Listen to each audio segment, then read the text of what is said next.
Imagine standing in a sanctuary where the choir's hymn segues into a campaign rally and the cross casts a political shadow. I'm Veritas Vox, and today we pierce the veil between pew and podium to ask, when God's house lends its voice to power, who truly calls the shots, Christ or the candidate?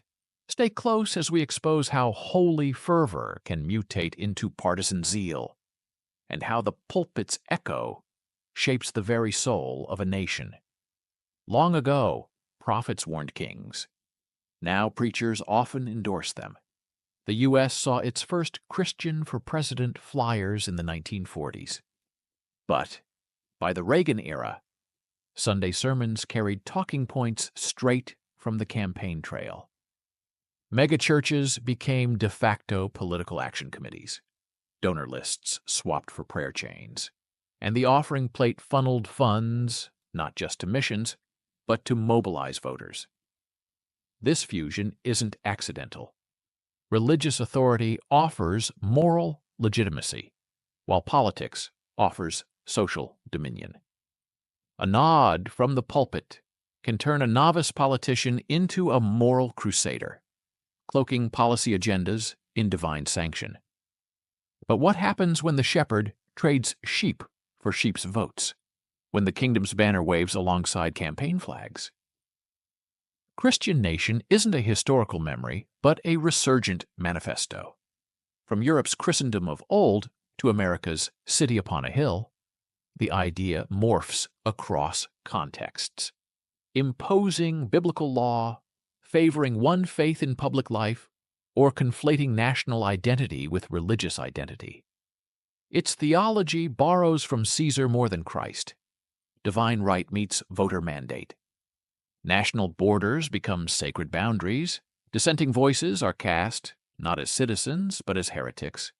Symbols, flags draped over altar railings, kenosis preached as patriotism, fuse faith and flag until they become indistinguishable. Yet this marriage courts idolatry. The state weds the church in a union that demands loyalty, and it's the people who pay the tithe.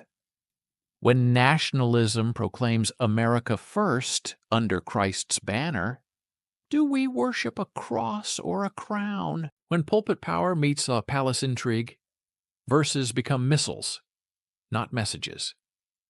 Divine commission or campaign slogan? Politicians brandish Psalm 33:12, "Blessed is the nation whose God is the Lord," as a divine warrant for legislation, while ignoring Micah's plea to do justice, love mercy, walk humbly. Levitical purity codes feed proposals on civil morality, yet prophetic calls to care for the stranger fall silent. Scripture is trimmed like a tailored suit. Verses that bolster power are recited. Those that unsettle privilege are shelved. Anointed by majority. Anointed by God? Leaders frame electoral victories as mandates from heaven, conflating democratic consent with divine election. Campaign ads invoke Romans 13 to insist that dissent is sin, even as James 2 condemns favoritism. In this calculus, theology becomes a tool for consolidating authority rather than a critique of empire, a corruption of prophetic vocation into partisan endorsement. The cure or the curse. When sermons become policy briefs, the good news curdles into good politics. Faith communities find themselves cheering or jeering at budgets and bills, trading spiritual discernment for legislative lobbying. The cross, once a symbol of setting captives free, shades into a trophy of state power. A reminder that when theology embraces politics without restraint, salvation risks becoming a government program. Can any earthly polity truly reflect God's kingdom, or is every attempt a misanthropic idol? The illusion of divine statecraft. Philosophy warns that any union of church and state risks deifying the political. Hegel's ethical state celebrated state authority as the unfolding of spirit, yet risked subsuming individual conscience into collective will. Christian nationalism echoes this. It crowns the nation as God's instrument, forgetting that Christ's kingdom is not of this world. Transcendence. Betrayed. Sovereign states demand borders, laws, and enforcement. Yet the gospel proclaims borderless grace, law-free love, and a freedom that no policeman can arrest.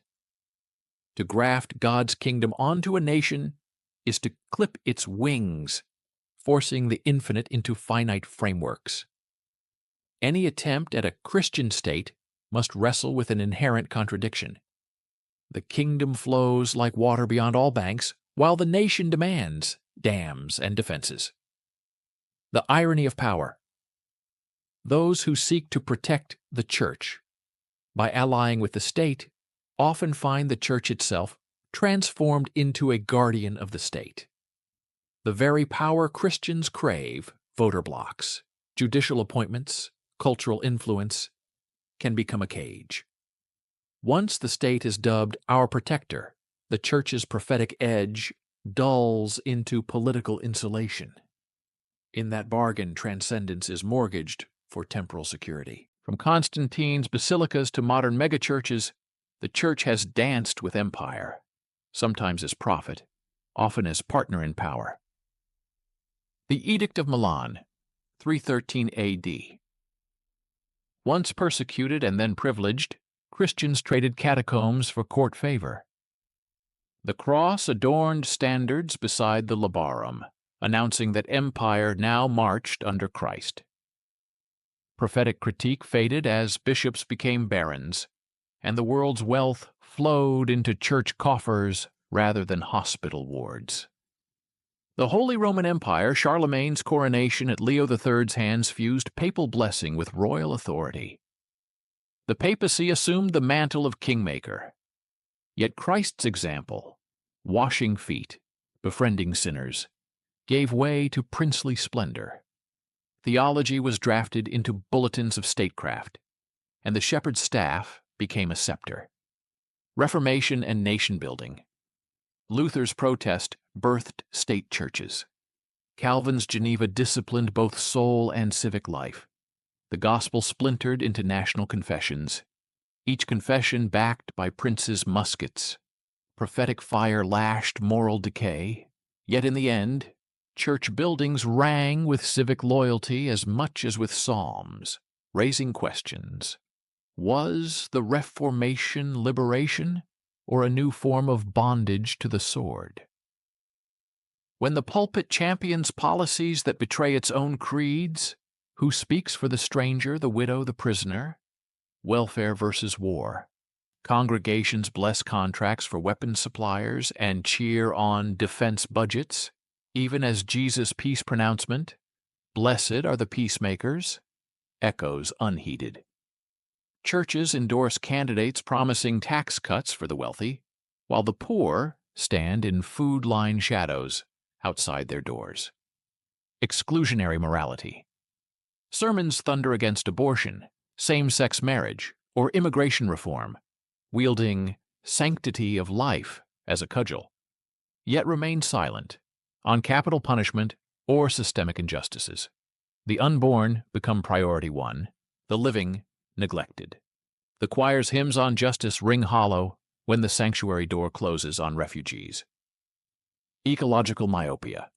Many pulpits champion dominion theology, subdue the earth, and back extractive industries that ravage creation. Laudato Si is quoted selectively, while pipelines tear through indigenous lands. The harvest of creation is preached, but the harvesters reap profits, not restoration. Each compromise carves away a piece of the church's prophetic edge, replacing it with partisan cheerleading. The cost is incalculable. Souls told to follow Christ's cross instead follow the convenience of power. In megachurches and mom-and-pop parishes alike, the microphone can become a ballot box. Election Eve sermons. Churches advertise candidate Sundays, where pastors deliver veiled or not-so-veiled endorsements. In 2016 and 2020 U.S. races, megachurches reportedly mobilized tens of thousands of voters through text alerts, prayer rallies, and pulpit pitches, tipping local elections. Tax-exempt ambush. Senior pastors exploit unregulated pastoral time to insert partisan commentary, arguing that opposing a candidate amounts to betraying biblical values. These subtle entanglements skirt IRS rules, weaponizing spiritual authority to shape civic outcomes. Charismatic kingmakers. Some televangelists host closed-door leadership breakfasts with political heavyweights, offering prayer in exchange for policy promises. The anointing handshake becomes a symbol of mutual leverage, divine blessing for electoral gain. Such maneuvers reveal pulpit power transformed into political currency, where God's name underwrites campaign coffers and the shepherd's voice sways the flock's civic will. When controversy threatens the coffers, pastors muzzle their own prophetic hearts. Fear of Donner Exodus. A pastor's outspoken sermon on immigration or racial justice can trigger backlash from key donors, draining budgets and worship attendance. The cost of truth-telling becomes organizational survival. Denominational discipline. Clergy risking criticism of the ruling party find themselves investigated or defrocked. Denominational hierarchies muzzle dissent, citing unity and mission focus to silence prophetic critique. Self-censorship. Spiral. Younger pastors report editing sermons to avoid political topics, fearing social media backlash or church splits. The pulpit's prophetic edge dulls into Sunday entertainment, God's hard words made soft for market appeal. In this climate, the church's voice recedes from speaking truth to power and aligns instead with power's soothing promises, betraying its vocation as a countercultural conscience. When faith becomes flag, society becomes battleground, and the church its fiercest combatant. Red versus blue pews. In polarized nations, congregations split along party lines. A survey found 62% of white evangelical churches in one region vote uniformly, while 58% in another region reject that party outright, turning worship into electoral blocks. Sunday morning becomes a mirror of Monday politics, leaving no room for sacred mystery beyond tribal allegiance. Sacred symbols as sectarian banners, crosses draped in national flags, hymns repurposed for campaign montages, and patriotic worship nights fuse worship with wedge issues, immigration, gun rights, abortion, weaponizing the pulpit to deepen community divides. What began as spiritual solidarity mutates into social segregation, as neighbors who disagree on policy are labeled spiritual adversaries. Cultural exile. Those who dissent from Christian nationalist narratives, progressive believers, religious minorities, secular voices, find themselves ostracized, uninvited to Bible studies, deplatformed from church forums, or shamed as not really Christian. The result is not unity but a fissured public square, where once shared sacred spaces become echo chambers of suspicion. Can a gospel clutched in the fist of power still speak of freedom? Or does Christianity become another empire of control? The paradox of authority. Christianity proclaims a Lord who emptied himself, yet Christian nationalism exalts a nation whose citizens posture as divine custodians. The tension between kenosis, self-emptying, and kratos, coercive power, exposes a philosophical dissonance. Can a faith rooted in servanthood honor dominion without betraying its core? Moral credibility at stake. A witness tied to state power loses prophetic legitimacy. It preaches peace with one breath and sanctions violence with the next. When the church demands loyalty to party over neighbor, it forfeits the moral high ground, becoming indistinguishable from any other interest group. The idol of security. Nationalism promises protection and certainty, yet the idolatries it spawns, fear of the outsider, lust for social control, betray the gospel's invitation to risk love. In the pursuit of a Christian nation, the church trades the unpredictable path of grace for the brittle highway of ideology. As the cultural schism deepens, the church faces a stark choice: become an arm of the state or rediscover its vocation as a countercultural community of radical welcome, embodying a kingdom whose borders collapse under the weight of love. Christian nationalism isn't new. It's a ghost stalking Christendom's past, whispering that power and piety make perfect bedfellows. The Byzantine Symphonia, emperor and patriarch governed hand in hand, crushing dissent in God's name. Icons adorned imperial banners, heretics became traitors. The church gained privileges, but lost its prophetic voice as it enforced orthodoxy with the emperor's sword. Medieval Christendom. Crusades draped the cross over conquest. Popes anointed kings. Kings enforced church decrees. Holy wars promised salvation through victory, but slaughter stained baptismal fonts with the blood of unbelievers and heretics alike. Colonial missions. European empires spread both gospel and gunpowder. Civilizing pagans meant subjugating nations under both crown and cross. Indigenous spiritualities were outlawed as devil worship, while land was seized in the name of kingdom come. The altar sanctified empire's rapacious advance. Each alliance promised to extend Christ's reign, but ended up extending imperial reach. The church's complicity in conquest and coercion left the proclamation of the cross stained with the sins of power. When faith bows to empire, the collateral damage is staggering. Prophets silenced. Voices like Dietrich Bonhoeffer and Martin Luther King Jr. rose against state-backed injustice and paid with imprisonment, exile, or death.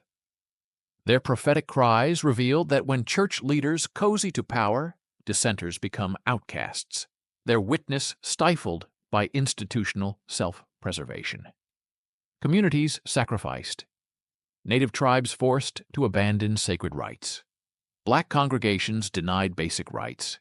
LGBTQ+ believers cast out, all in the name of protecting a Christian national identity. The church door swung open only for the politically acceptable, shuttering the truly marginalized. Gospel integrity impaired. The good news of liberation became tainted by policies of oppression. When the church endorses torture, bans asylum seekers, or cheers military might, it morphs into a tool of statecraft rather than a balm for the broken. The cross is cheapened into a brand, its message contorted to justify injustice. These idolatries exact a grave toll: the wounded souls of the oppressed, the silenced songs of conscience, and a gospel compromised for the sake of power. Christian nationalism seduces with safety, a fortress of familiar flags and comfortable doctrines. But is this sanctuary or prison? Illusion of protection. Nationalist faith pledges to shield our own from moral decay and external threats. Yet history shows these walls entrap the heart, fostering paranoia, othering, and a fearful gaze at the outside. In the comfort of uniformity, the church loses the edge of compassion, trading Christ's invitation to risk for the idol of certainty. Solidarity. Betrayed. True security arises not from exclusion, but from embracing vulnerability together. Jesus sent his followers out as sheep among wolves, not as soldiers behind ramparts. When safety becomes the supreme good, solidarity with the oppressed, immigrants, refugees, the marginalized, fades into an abstraction at best, enemy to denounce at worst. Spiritual atrophy.